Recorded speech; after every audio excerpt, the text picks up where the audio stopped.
مسیح یسوع میں آپ سب کی سلامتی ہو۔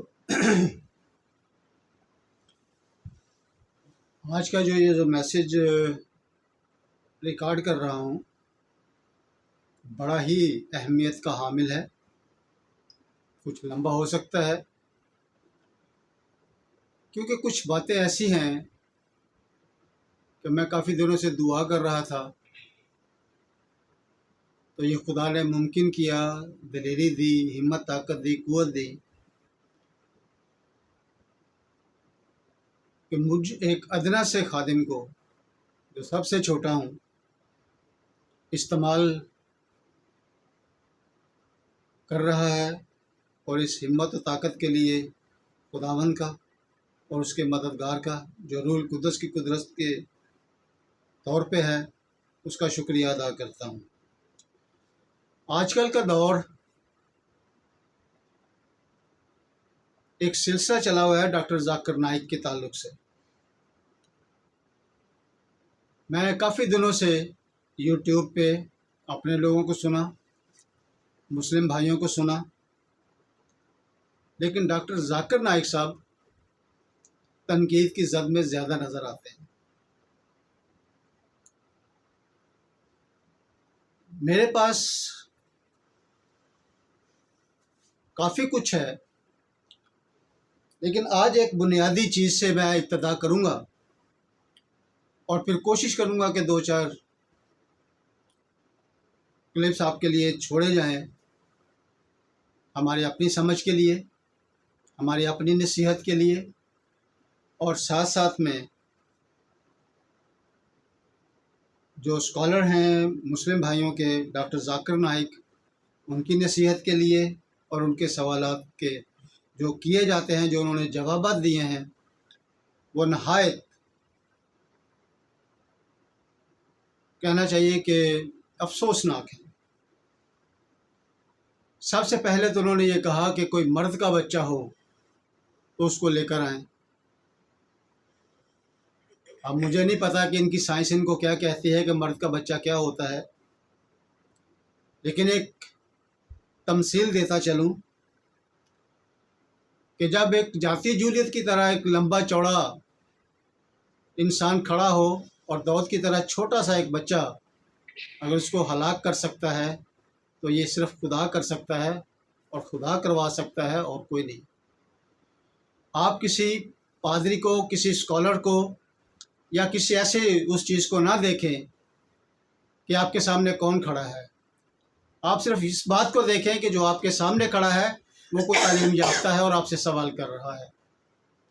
آپ اپنی ذہانت کے مطابق، آپ اپنی سوچ کے مطابق، آپ اپنے علم کے مطابق اس بات کا جواب دیں۔ یہ جو ساری چیزیں ہیں کہ آپ اس قابل نہیں ہیں، آپ چھوٹے ہیں، آپ کوئی پادری ہیں، محترم یہ کام پوچھنا آپ کا کام نہیں ہے۔ یہ ساری چیزوں کا جس کے ساتھ خدا کھڑا ہے آپ کو گھبرانے کی ضرورت ہے، پوچھنے کی ضرورت نہیں ہے۔ ابتدا کرتا ہوں کہ انہوں نے کراچی میں جب ان کے ساتھ سوالات ہو رہے تھے تو انہوں نے کہا کہ بائبل میں تضاد ہے کہ خدا نے پہلے روشنی پیدا کی، پھر چوتھے دن جا کے، انہوں نے تو تیسرا دن خیر کہا تھا، چوتھے دن جا کے تو خدا نے سورج اور چاند کو بنایا۔ آج اسی کے جواب دینے کی جسارت کروں گا، اور میرے لیے دعا بھی کیجئے کہ خدا مجھے اور عقل دانائی دے تاکہ میری نصیحت کے ساتھ ساتھ ہم سب کی نصیحت ہو، اور خاص طور سے ڈاکٹر نائک صاحب کی۔ ہم حوالہ پڑھیں گے پہلا کرنتھیوں اس کا 2 باب اور اس کی 13ویں آیت سے 16ویں آیت تک۔ اور ہم ان باتوں کو ان الفاظ میں نہیں بیان کرتے جو انسانی حکمت نے ہم کو سکھائے ہوں، بلکہ ان الفاظ میں جو روح نے سکھائے ہیں، اور روحانی باتوں کا روحانی باتوں سے مقابلہ کرتے ہیں، مگر نفسانی آدمی خدا کے روح کی باتیں قبول نہیں کرتا۔ کیونکہ وہ اس کے نزدیک بیوقوفی کی باتیں ہیں اور نہ وہ انہیں سمجھ سکتا ہے، کیونکہ وہ روحانی طور پر پرکھی جاتی ہیں۔ لیکن روحانی شخص سب باتوں کو پرکھ لیتا ہے، مگر خود کسی سے پرکھا نہیں جاتا۔ خداوند کی عقل کو کس نے جانا کہ اس کو تعلیم دے سکے، مگر ہم میں مسیح کی عقل ہے۔ جہاں اس حوالہ میں بہت ہی واضح ہے کہ کلام مقدس کو سمجھنے کے لیے ہمیں روحانی ہونا پڑتا ہے، اور جب تک الہی تعلیم ہمارے اندر نہیں ہے ہم اس کلام کو سمجھ نہیں سکتے۔ لیکن ان بھائی صاحب نے تو خدا کی خدائی کو چیلنج کر دیا۔ اب کیا کیا جا سکتا ہے؟ جو خدا سے ٹکر لے سکتا ہے وہ کسی انسان کو کیا انسان سمجھے گا؟ اس لیے تو وہ کہتا ہے کہ کوئی مرد کا بچہ ہو تو میرے سامنے آئے، لیکن جس نے اس کو مرد بنایا ہے اسی کا انکار کرتا ہے۔ اب کیا کر سکتے ہیں؟ ان آیات میں کے مطابق الہامی کتاب بائبل مقدس کو سمجھنے کے لیے الہی تعلیم اور آسمانی عقل کی ضرورت ہے۔ آج کل ڈاکٹر نائک ہمارے ملک پاکستان میں ہے اور کئی طرح کی تنقیدی عمل سے گزر رہے ہیں۔ نہ صرف ہم مسیحیوں کے علاوہ یہ ہمارے مسلمان بھائی خود ان کو تنقید کا نشانہ بنا رہے ہیں۔ وہ بھی ڈاکٹر نائک کے جوابات سے ناخوش ہیں اور ان کے رویے سے بالکل غیر تسلی بخش ہیں۔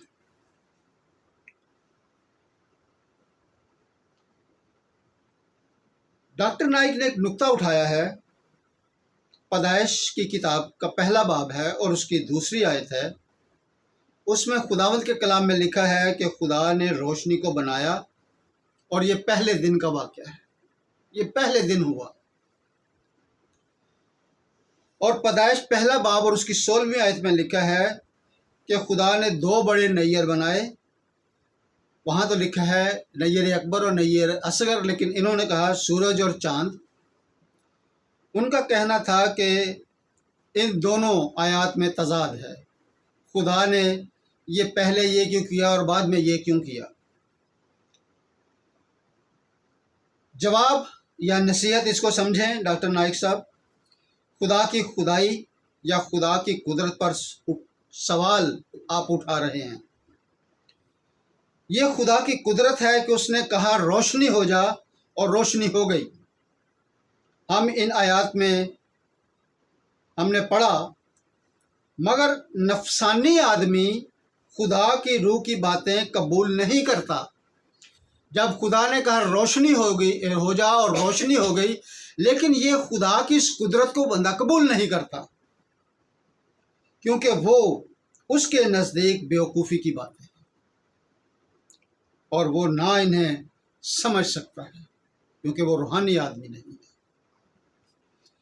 کہ خدا اپنے اندر کل اختیار رکھتا ہے، جس نے آپ کو پیدا کیا، آپ اسی پر سوال اٹھا رہے ہیں کہ ایسا کیوں ہے؟ کیا آپ اپنے آپ سے سوال کر سکتے ہیں کہ میں انسان کیوں ہوں؟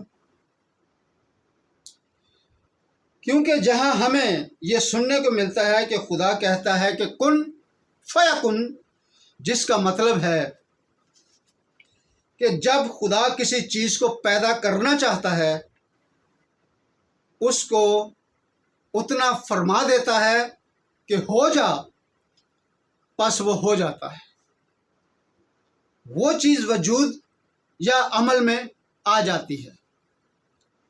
یہ کوئی بڑی بات سمجھنے کے لیے نہیں ہے، لیکن یہ چیز آپ کی سمجھ میں نہیں آئی کہ خدا نے روشنی کو حکم دیا، اپنی قدرت کا اختیار کیا وہاں پر استعمال، اور روشنی ہو گئی، لیکن آپ کو برا لگا۔ خدا کو ایسا عمل کرنے کے لیے کسی اسباب یا آلات اور کسی کے تعاون کی ضرورت نہیں پڑتی۔ کن سے کلام ازلی مراد ہے اور فیکن کہنے سے وہ چیز متحرک ہو جاتی ہے۔ لہذا خدا پہلے دن روشنی پیدا کریں یا چوتھے دن چاند اور سورج کو پیدا کریں، ہم کون ہوتے ہیں کہ خدا سے سوال اٹھانے والے کہ پہلے کیا کیا اور بعد میں کیا کیا؟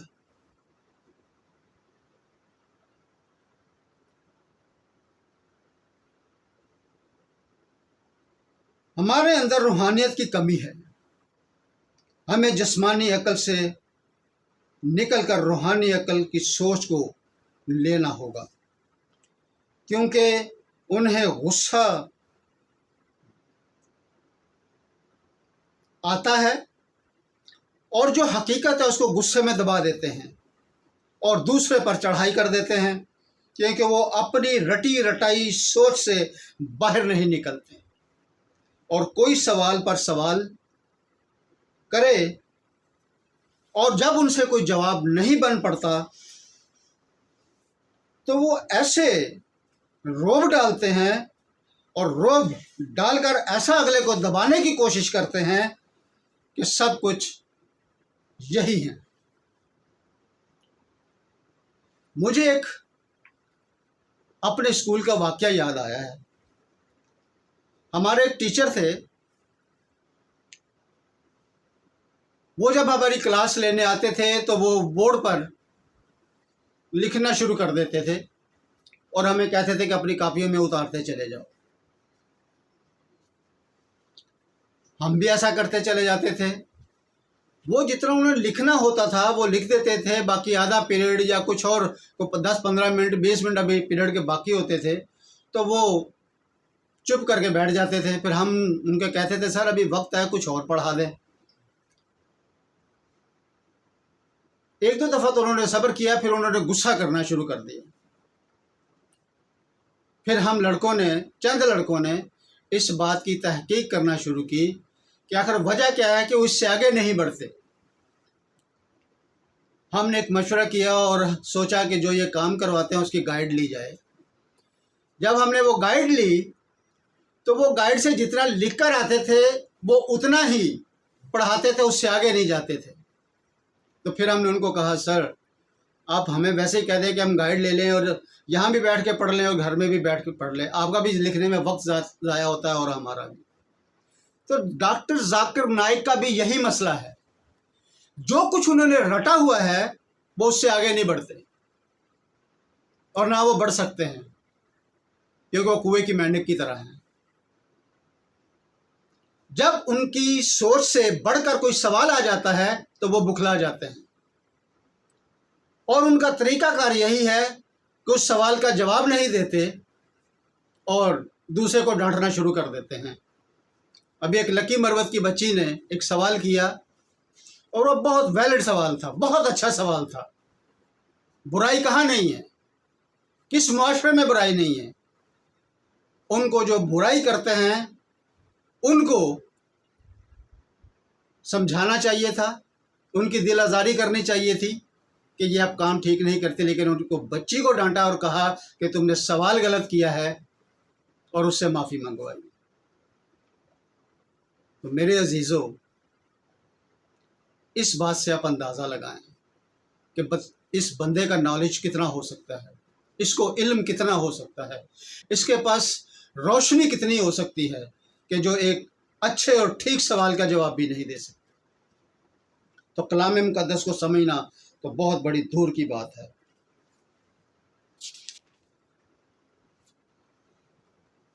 ایک حوالہ آپ کے سامنے اور پڑھتا ہوں، امثال 22واں باب اور اس کی 24ویں آیت۔ غصہ ور آدمی سے دوستی نہ کر اور غضبناک شخص کے ساتھ نہ جا، لہذا ہمیں سوچنا چاہیے کہ جب سوچنے کا موقع بھی نہ دیا جائے اور زور دے کر بار بار کہا جائے قبول کرتے ہو، مانتے ہو، مانو، تو سننے والا ساتھ ساتھ میں کہتا ہے کہ مجھے ابھی موقع چاہیے، مجھے ابھی سوچنے کا موقع چاہیے، مگر اس کو دبا کر کہا جاتا ہے کہ بس آپ نے اقرار کر لیا کہ خدا ایک ہے، نبی ایک ہے، آپ مسلمان ہو گئے، آپ کلمہ پڑھو۔ یہ کون سا طریقہ ہے؟ آپ ایک بندے کی زندگی کو مشکل میں ڈال رہے ہیں۔ لیکن آپ خدا کی خدائی کو سمجھ نہیں سکتے، لیکن ایک بندے کو آپ ڈانٹ کر آپ اپنا حصہ اس کو بنانا چاہ رہے ہیں، اور اس کو بنا دیا، لیکن اس کی زندگی کو اپنے مشکل میں ڈال دیا۔ ابھی وہ کہہ رہا ہے میں سوچوں گا، نہ اس کو اپنے گھر کا چھوڑا، نہ اپنے جیسا چھوڑا۔ اس عمل کی مذمت ہمارے مسلم بھائی بھی کر رہے ہیں، لہٰذا آپ تمام غیر مسلم بہن بھائیوں سے التجا ہے کہ آپ جب بھی سوال کرتے ہیں تو میں نے کئی دفعہ دیکھا ہے کہ لکھا ہوتا ہے، اور وہ کہتے بھی ہیں کہ یہ آپ میرے سوال کا جواب دے دو، میں مسلمان ہو جاؤں گا یا ہو جاؤں گی۔ میرے عزیزو، اتنے جذباتی نہ ہوں۔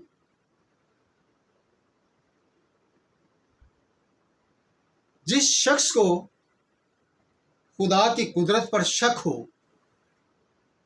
اور اس کے قادر ہونے پر سوال اٹھائے، تب اس کی عقل کام نہیں کرتی کہ جو شخص خدا کی خدائی پر اعتراض اٹھا رہا ہے، میں ایسی ٹیم میں شامل کیوں ہوں؟ آپ بھی اس بات کو سوچیں۔ گھبرانے کی یا دبنے کی ضرورت نہیں ہے۔ آپ کو کتنا بھی وہ کہتا رہے کہ قبول کرو، ابھی کلمہ پڑھو، لیکن آپ کا جب تک دل مطمئن نہ ہو، آپ ایسے ایک سخت آدمی کے ساتھ کیسے کھڑے ہو سکتے ہیں؟ آپ یوٹیوب نکالیں، کھولیں، اور اپنے مسلم بھائیوں کو سنیں کہ اس شخص پر، ڈاکٹر ذاکر نائک پر کتنے اعتراضات ہو رہے ہیں۔ جب مسلم بھائی اپنے مسلم بھائی پر اتنے اعتراضات کر رہے ہیں، تو ہمیں اتنی جلدی کیا ہے کہ ہم اسی وقت یہ سوال کر کے پھنس جائیں کہ آپ مجھے جواب دے دیں اور میں مسلمان ہو جاؤں یا ہو جاؤں گی۔ آپ بڑے سوچ سمجھ کر آئیں اس کے سامنے، آپ سوال کریں۔ اول تو وہ ایک سوال کا آپ کو اجازت دیتا ہے، اور خود ان کی تقریر جو ہے وہ آدھے گھنٹے سے زیادہ ہوتی ہے، تو جب سوال پہ سوال نکلتا ہے تو پھر ان کو غصہ آ جاتا ہے۔ اگر اسلامی مذہب میں یہی طریقہ کار ہے تو معذرت کے ساتھ یہ بہت غلط ہے۔ کسی کو سمجھائیں، پیار اور محبت کا طرز دیں تاکہ وہ آپ کی طرف کھنچا چلا آئے۔ ہمیں خداوند یسوع مسیح نے یہ تعلیم دی ہے۔ اس حوالہ کے آخر میں ایک حصہ ہے، اور اس میں یہ لکھا ہے مگر ہم میں مسیح کی عقل ہے۔ میرے مسیحی بہن بھائیوں، غور سے اس بات کو سنیں۔ ہم اس کے ساتھ مناظرہ کریں، ہم اس کے ساتھ بحث کریں، ہم ان کے ساتھ جو بھی کرنا چاہیں سوال جواب وہ کریں، لیکن اس بات کو یاد رکھیں کہ کلام کہتا ہے کہ مگر ہم میں مسیح کی عقل ہے۔ باتیں تو اور بھی بہت سی ہیں، مگر آج کے لیے اتنا ہی کافی ہے۔ اس میں بھی تشنگی بہت ہے، یہ بھی میں نے ابتدا کی ہے اور آپ کو یہ سمجھانے کی کوشش کی ہے کہ آپ پوری تیاری کے ساتھ ان کے ساتھ سوالات کریں۔ اور خاص طور سے آخر میں ایک بات اور میں آپ سے شیئر کرتا چلوں کہ اس نے ایک شرط رکھی ہے کہ اگر اتنے آدمی لے آؤ تو میں آپ سے مناظرہ کروں گا۔ میرے عزیزو، یہ بڑے افسوسناک بات ہے۔ ہماری تعلیمات کے مطابق خداوند کا کلام کہتا ہے کہ جہاں 2 یا 3 میرے نام سے جمع ہوتے ہیں میں ان کے بیچ میں ہوں۔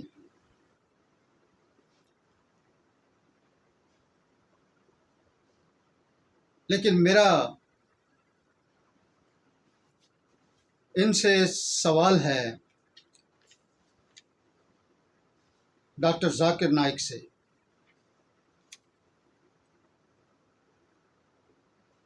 کہ یہ کہتے ہیں کہ 10 لاکھ کا مجمع ہو اور اس کا 5% ہی لے آئیں، یہ شرط ہے۔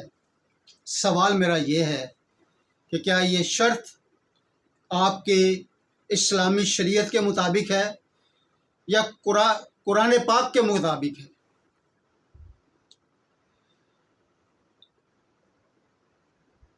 اور جب تک 10 لاکھ لوگ نہ ہوں تو آپ کیا اپنے اس قرآن کی بشارت نہیں دے سکتے یا مناظرہ نہیں کر سکتے؟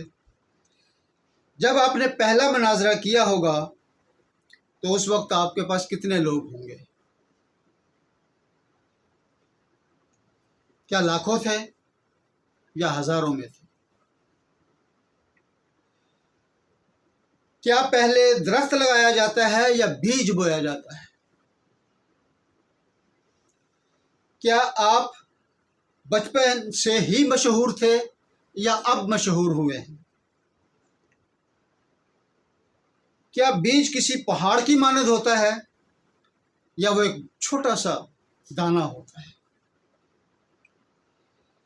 جب آپ پیدا ہوئے تو جتنے بڑے آپ اب ہیں اتنے ہی بڑے تھے یا آپ چھوٹے تھے، بچے تھے؟ لہذا مناظرہ کرنے کے لیے عوام نہیں، علم چاہیے، اور عوام مناسب خود ہو جاتی ہے، اور ساتھ میں عوام کو اکٹھا کرنے کے لیے تمیز کا دائرہ بھی ہونا چاہیے۔ لہذا آپ نے یہ جو مناظرے کے لیے 10 لاکھ کی فگر دی ہے اور یہاں پر آپ پاکستان میں کہہ رہے ہیں 20,000 30,000، تو اس کا مطلب یہ ہے کہ آپ سمجھتے ہیں کہ 20-30 ہزار جمع نہیں کرتا، لیکن ہمارے لوگوں نے آپ سے کہا کہ ہم لے کر آئیں گے، لیکن آپ مناظرے سے ڈرتے ہیں کیونکہ آپ کے پاس جوابات نہیں ہیں، کیونکہ آپ کے پاس رٹی رٹائی باتیں ہیں۔ تو میرے عزیزو، یہ میرے سوال جو ہیں یہ ڈاکٹر ذاکر نائک سے ہیں کہ آپ نے جب سے ان تعلیمات کو سیکھنا شروع کیا ہے تو دھیرے دھیرے آپ کے یہ لوگ بڑے ہیں۔ اپنے اس وقار کو مت کم کیجیے، اپنی اس عزت کو کم مت کیجیے، اپنے لوگوں کے ساتھ محبت کیجیے، انسانیت کے ساتھ محبت کیجیے۔ اگر آپ کسی کو جیتنا چاہتے ہیں تو اپنے اندر حلیمی لیجیے، کیونکہ خداوند کے کلام میں اس پیغام کے آخر میں، اس سوچ کے آخر میں ایک حوالہ دینا چاہتا ہوں۔ یعقوب کا خط، اس کا 3 باب اور 17ویں آیت میں لکھا ہے، مگر جو حکمت اوپر سے آتی ہے اول تو وہ پاک ہوتی ہے، پھر ملنسار، حلیم اور تربیت پذیر، رحم اور اچھے پلوں سے لدی ہوئی، بے طرفدار اور بے ریا ہوتی ہے۔ تو آپ اس بات کو سمجھیں میرے عزیزو، ہم ان کی طرح نہ ہوں، ہم ویسا ہی مزاج رکھیں جیسا مسیح یسوع کا بھی ہے، کہ ہماری حکمت جو اوپر سے آتی ہے اسی کا استعمال کریں، پھر آپ ان کے برابر کھڑے ہو سکتے ہیں۔ باقی جو اور بھی چیزیں ہیں وہ ہم اگلے پیغام میں سنیں گے، دیکھیں گے۔ اگر آپ کو یہاں اس پیغام میں کوئی کمی ہوئی ہو، کمی رہ گئی ہو، تو آپ میرے لیے کمنٹس ضرور کیجیے، میں اس کو دہرانے کے لیے تیار ہوں، میں اس کے لیے معافی مانگنے کے لیے تیار ہوں۔ لیکن اس کاوش کی، اس محنت کی، اس ترقی کی اور زیادہ میرے لیے دعا کریں کہ خداوند مجھے اور زیادہ فضل دے کہ مجھے ادنا سے چھوٹے سے بندے کو اپنے اس جلال کے لیے استعمال کریں۔ خداوند آپ سب کو برکت دے اور اس کے مطابق سوچ اور وچار کرنے کی توفیق دے، آمین۔